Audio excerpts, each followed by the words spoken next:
Et on sent vraiment que dans cette église, on sent l'approbation de Dieu. Je sens, alléluia, que le Saint-Esprit est là. Amen. Et la présence de Dieu est bonne. Elle est bonne, la présence de Dieu.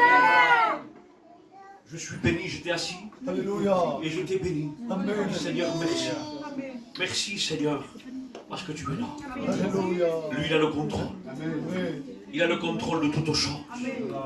Je dis merci, Seigneur, parce qu'il y a de la jeunesse, alléluia. Amen. Et Dieu veut se révéler. Comme le frère disait dans le témoignage aussi, Dieu te cherche. Amen. Dieu cherche un homme, alléluia. Alléluia. Une femme, alléluia. Amen. Dieu cherche. Amen. Le Seigneur veut se révéler. Amen. Comme je disais, on est en train de vivre les derniers temps. Les dernières secondes de l'enlèvement de l'Église. C'est un temps qu'on est en train de vivre particulier. Pour nous, la montre prophétique, c'est Israël. Et on voit que tout est en train de se mettre en action. Le Seigneur est à la porte. Jésus revient. Et le Seigneur veut sauver. Il veut sauver. Alléluia. Le but de l'ennemi est là pour arrêter, pour détruire. La Bible va dire, dans Jean 10 et verset 10, il va dire, le voleur ne vient pour dérober, égorger, détruire. Mais moi je suis venu, afin que mes brebis aient la vie et qu'elles soient dans l'abondance. Jésus est venu sauver. Jésus est venu, alléluia, chercher et sauver ceux qui étaient perdus. Amen. Jésus est venu te chercher. Gloire à Dieu. Il y avait un homme dans la parole de Dieu. Je dis, Seigneur, confirme-moi. Je vais être simple, alléluia. Amen, Jésus. Ce soir, le but, c'est pas apporter une grande prédication, mais c'est que les gens comprennent. Amen. Et je viens avec un mot de Dieu. Peut-être qu'il y a une personne, mais Dieu, alléluia, a vu ton cœur. Peut-être une personne qui n'a pas fait la paix avec Dieu. Amen. Ou une personne qui est partie de la maison de Dieu, je ne sais pas. Mais peut-être ces jours de mission, les prédications que tu as entendues, même avant, le Seigneur te parlait. Le marteau de la parole frappait ton cœur. Le Seigneur voulait se révéler. Et peut-être il y a eu une résistance. Mais le Seigneur allait te dire, alléluia, que ce soir, il veut te sauver. Il faut que ce mur se brise. Il faut que ce mur se brise. La Bible nous parle de l'histoire de la parole de Dieu. C'est l'histoire du Samaritain. L'histoire d'un homme qui était à Jérusalem. Jérusalem représente la présence de Dieu. Jérusalem représente la protection de Dieu. Où Dieu est là. Mais un jour, cet homme a pris cette décision de descendre de Jérusalem à Jéricho. Jéricho représente le monde, représente les désirs du monde. Mais voilà que cet homme, au milieu du chemin, il y a eu des brigands et qui sont venus le frapper. La Bible nous dit qu'ils sont venus le dépouiller. Ils sont venus enlever ce qu'il avait. Ils l'ont jeté à demi-mort. Cet homme avait tout perdu. Cet homme était tout seul. Cet homme était négligé. La Bible nous parle qu'il y avait un sacrificateur qui passait. La Bible nous parle qu'il y avait un lévite qui passait outre, mais il ne s'arrêtait pas. Peut-être tu dis, Seigneur, je suis dans mon problème et personne ne voit ce que je suis en train de passer. Tu es dans la solitude, tu es dans le silence. Mais le Saint-Esprit, alléluia, lui, alléluia, c'est le bon Samaritain. Le Samaritain, alléluia, la Bible nous dit qu'il remontait. Et quand il voit cet homme à demi-mort, il était ému de compassion. Ému de compassion, c'est ses entrailles étaient, alléluia, touchées à l'intérieur de lui. L'amour de Dieu, ce n'est pas l'amour d'un homme, mais l'amour de Dieu est inexplicable, alléluia. Et Jésus, son amour, son désir à lui, c'est de te faire grâce. L'amour de Dieu veut se manifester dans ton cœur. L'amour de Dieu veut frapper dans ton cœur. Te dire, alléluia, que lui, il est là. Que lui, il est en train de voir la situation que tu es en train de passer. Que lui, alléluia, il a vu. Il veut te guérir. Amen. Il veut mettre, alléluia, ses mains, alléluia, pour te restaurer. Et la Bible nous parle qu'il prend de l'huile et du vin. Et je me disais, Seigneur, pourquoi il commence par l'huile et ensuite le vin? La Bible nous parle que l'huile représente le Saint-Esprit. Amen. Alléluia. Vous savez, dans la parole de Dieu, il y a un processus, alléluia. Pourquoi pas l'huile, que l'huile représente, pourquoi pas le vin qui représente le sang de Jésus? Voilà. Laisse-moi te dire que c'est le Saint-Esprit. Santo Dios. Alléluia. Le Saint-Esprit, alléluia, qui va venir te convaincre. La Bible nous dit que le Saint-Esprit, c'est lui qui convainc de péché, de justice et de jugement. Amen. C'est le Saint-Esprit. Amen. Alléluia. Le Saint-Esprit n'est pas l'accusateur. Lui n'accuse pas. L'accusateur des frères, c'est le diable. C'est vrai. Mais le Saint-Esprit, la Bible nous dit qu'il vient convaincre. Amen. Il vient te rappeler. Il vient, alléluia, il vient te soigner, mais il vient te rappeler quoi, alléluia? Il vient te rappeler les Écritures. Il vient te rappeler l'œuvre de la croix. Il vient te rappeler Jean 3,16. Car Dieu a tant aimé le monde qu'il a donné son Fils unique, afin que quiconque ne périsse pas, alléluia, mais qui aille la vie éternelle.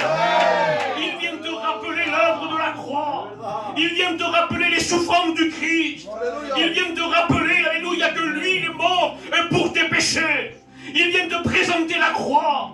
Il vient te convaincre et te dire, regarde ce que tu as fait. Mais il y a la solution. C'est quoi la solution? C'est la croix. Et c'est la puissance de la croix. La Bible nous dit que la puissance de la croix, c'est une puissance pour celui qui croit. Mais c'est une folie pour celui qui ne croit pas. La puissance de la croix a une puissance sur le péché, alléluia. Le péché a été détruit à la croix, alléluia. Le péché qui nous séparait de la gloire de Dieu. Le séparait, alléluia, le péché et qui nous a détruits à l'intérieur. Ce qui veut détruire, Jésus l'a anéanti à la croix du Calvaire. Le péché, alléluia, c'est une puissance. Parce que le péché a été détruit. Ça a été une puissance contre l'ennemi. L'ennemi a été vaincu à la croix du Calvaire. Ça a été une puissance contre, alléluia, contre la puissance des ténèbres. La puissance, alléluia, de la repentance. La puissance de la croix, alléluia. Le Saint-Esprit est là, alléluia, pour te oindre. Mais il est là pour te rappeler, te dire, alléluia, et tu es dans le mauvais endroit. Et tu dois, alléluia, tu dois retourner à Jérusalem. Et parce qu'à Jérusalem, il y a des projets de paix et non de malheur. À Jérusalem, j'ai des projets pour toi. Allez, pour toi et ta maison. Je vais préparer quelque chose de grand. Mais voilà que tu es parti. Et tu as pris la mauvaise décision, tu as pris le mauvais choix. Et tu sens plus la présence de Dieu. Il y a un silence dans ta vie. Et tu dis maintenant, l'ennemi est venu me détruire. Il est venu me voler. Et maintenant, je me retrouve à demi-mort. Mais alléluia, tu n'es pas seul, le Saint-Esprit est là. Amen. Le bon samaritain est là. Il te dit, alléluia, je veux remplir ta vie. Je veux restaurer ta vie, alléluia. Mais tu dois relever ta tête et obéir, alléluia. Lui, il t'appelle à la repentance, alléluia. La puissance de la repentance. Dans la puissance de la repentance, il y a la puissance de la restauration.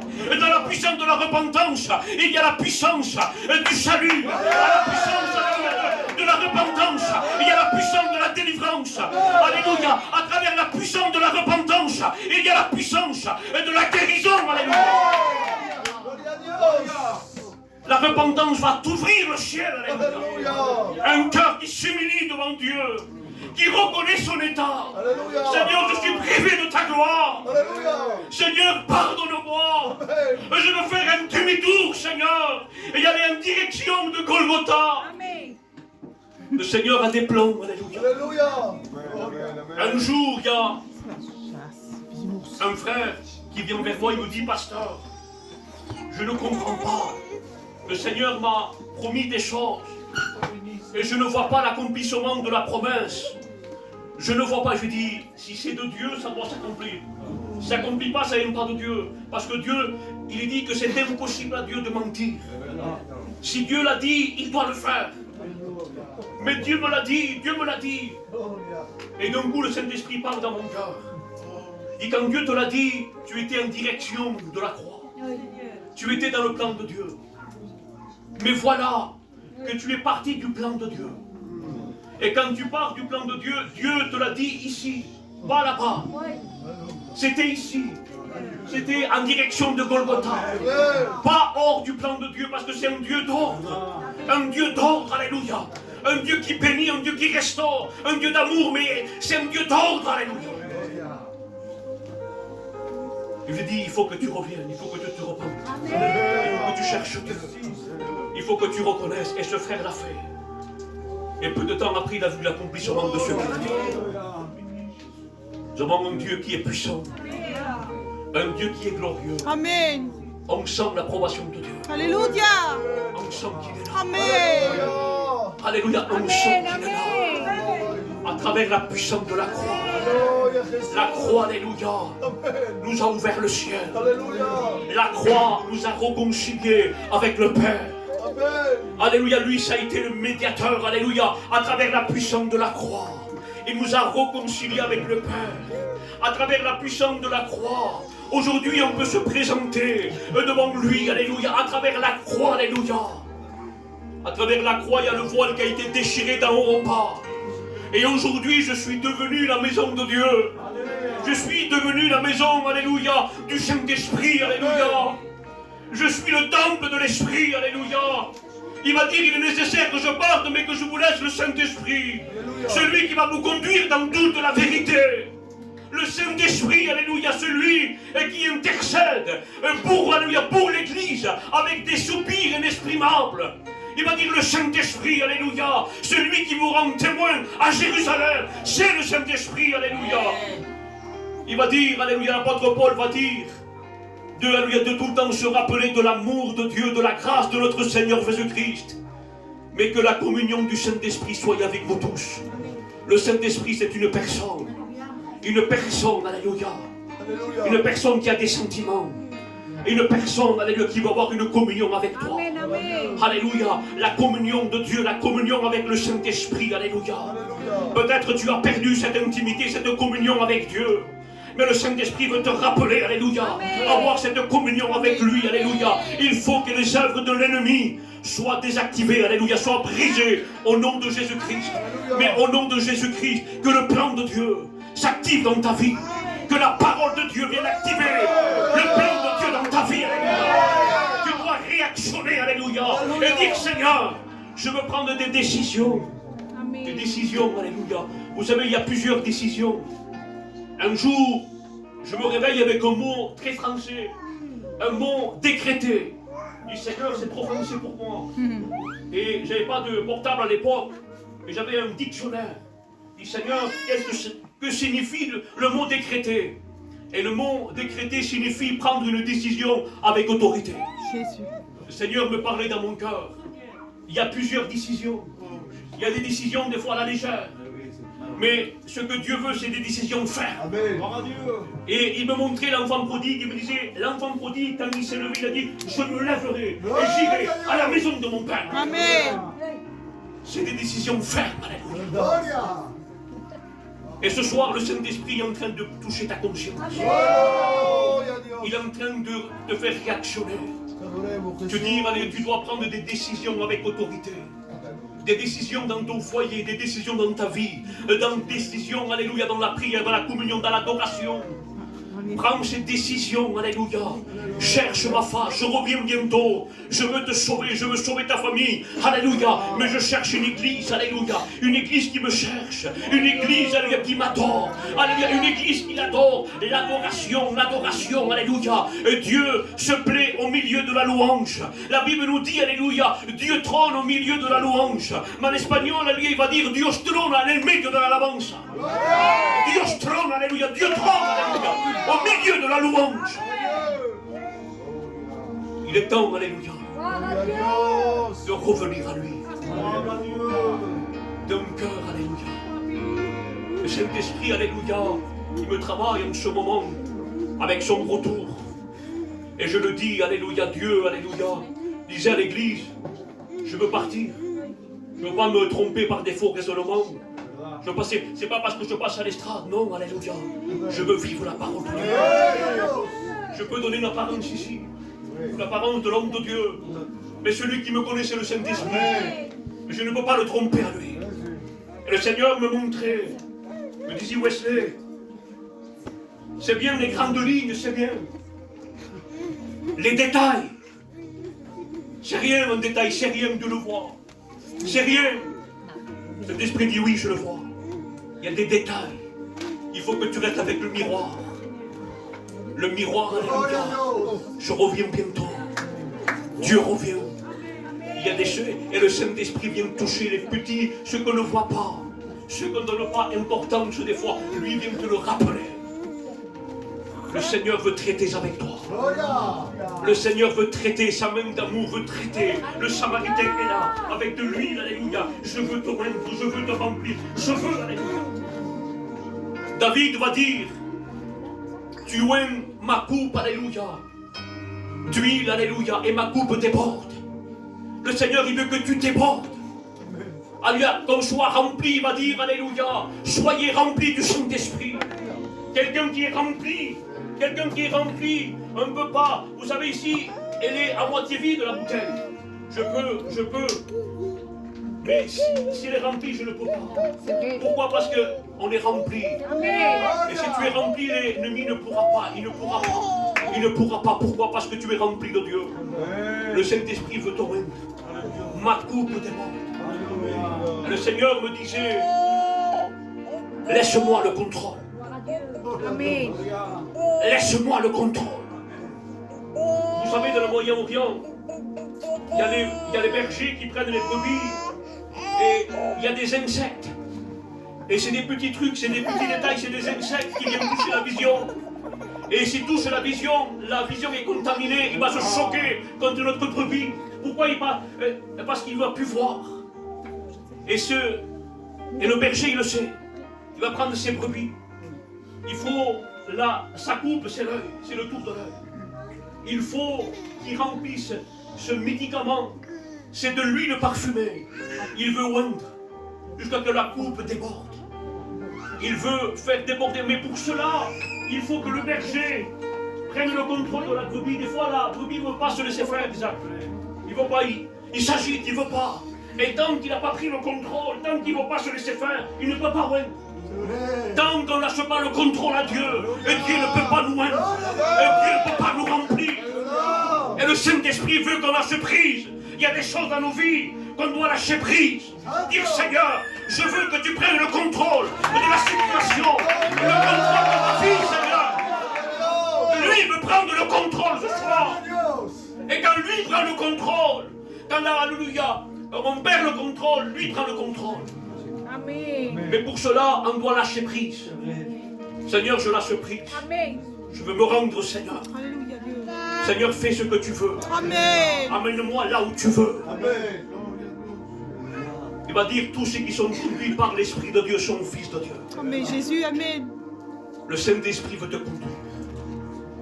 Et pour cela, le Saint-Esprit, il faut qu'il conduise. Un jour, le Seigneur me parlait, il me disait, Wesley, passe à côté. Et je ne comprenais pas. Toi, tu veux aller, tu veux éviter des choses, non? C'est moi qui te conduis. Amen. Il m'a fait réaliser dans une voiture, si c'est moi qui conduis, si lui il est à côté, ça va pas. C'est lui qui prend il faut qu'il prenne le volant. Amen. Et me conduire là où moi je n'ai pas envie d'y aller. Des fois je dis, Seigneur, je ne comprends pas pourquoi tu me fais passer par là. Je ne comprends pas. Quand lui prend le contrôle, on dit, Seigneur, pourquoi tu me fais passer là? Je ne comprends pas cette situation. Pourquoi, Seigneur? Le Seigneur me fait rappeler l'histoire de Joseph. Joseph avait reçu une promesse de Dieu. Joseph avait reçu un plan de Dieu. Tu seras élevé. Alléluia. Les étoiles, la lune, le soleil vont se prosterner. Et tu vas être élevé. Et Jacob, alléluia. Et Joseph, il voit tout le contraire. Il se voit vendu par ses frères. Il se voit dans un puits. Seigneur, je ne comprends pas pourquoi. Il se voit calomnié. Il se voit en prison. Seigneur, je ne comprends pas. Tu m'as dit que tu allais m'élever. Seigneur, alléluia, m'a fait comprendre. Je t'ai dit là où tu devais arriver, mais pas par là où tu devais passer. Là où tu dois passer, Dieu ne te l'a pas dit. Il t'a dit là où tu devais arriver. Seigneur. Et des fois, c'est ça, perdre le contrôle. Saint-Esprit, je veux te laisser le contrôle. Prends le contrôle de ma vie, Seigneur. Prends le contrôle même que je ne comprends pas, Seigneur.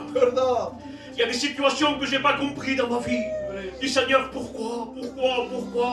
Le Saint-Esprit me disait, obéis, je ne t'appelle pas à comprendre, mais obéis à ma parole, obéis. Obéis, alléluia. Et après, une fois que je suis passé, je disais merci Seigneur. Par là où tu m'as fait passer. Au début, je me plaignais. Mais j'ai vu qu'à travers cela, Dieu m'a fait avancer plus loin. Dieu a restauré ma vie. J'ai vu la main puissante de Dieu. Je ne vais pas être long ce soir. C'est lui à lui qui fait la réunion, c'est pas nous. Des fois, nous, on veut prendre de la place. C'est lui qui doit prendre. Amen. C'est le mot que Dieu a mis dans mon cœur. Il faut, alléluia, pour ceux qui sont partis, il faut qu'ils retournent à Jérusalem. Amen. Une fois qu'il y a eu l'huile, alléluia, il y a le vin qui est le sang de Jésus. Quand quelqu'un s'est repenti devant la croix, le sang de Jésus le purifie de tout péché. Après la repentance, alléluia, il y a le sang de Jésus qui te purifie, il te pardonne, alléluia. Il n'y a aucun démon qui peut t'accuser, alléluia.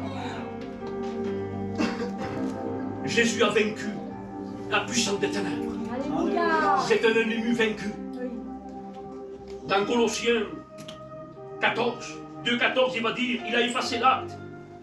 L'acte dont, dans les ordonnances, nous condamnait, qui subsistait contre nous, il les a détruits en les clouant sur la croix. Il a détruit l'acte. L'acte a été détruit à la croix. Oui, Jésus. Et là, je vais en venir, il va dire, il a dépouillé les dominations, les autorités. Il les a livrées publiquement un spectacle en triomphant par elles, par la croix. Dieu a détruit la puissance des ténèbres. C'est l'ennemi vaincu. Dieu t'a donné la puissance et l'autorité. Il y a le Saint-Esprit. Et peut-être pour ceux qui sont chrétiens, mais qui n'ont pas donné totalement le contrôle de leur vie. Seigneur. Seigneur te dit, laisse-moi le contrôle. Amen. Laisse-moi te guider là où j'étais, alléluia. Laisse-moi t'amener là où je t'ai dit. Ne conteste pas devant moi. Ne me dis pas pourquoi tu m'as fait passer par là. Laisse le plan de Dieu. Alléluia. Obéis à Dieu. Obéis à sa parole. Je voudrais prier le Seigneur. Amen.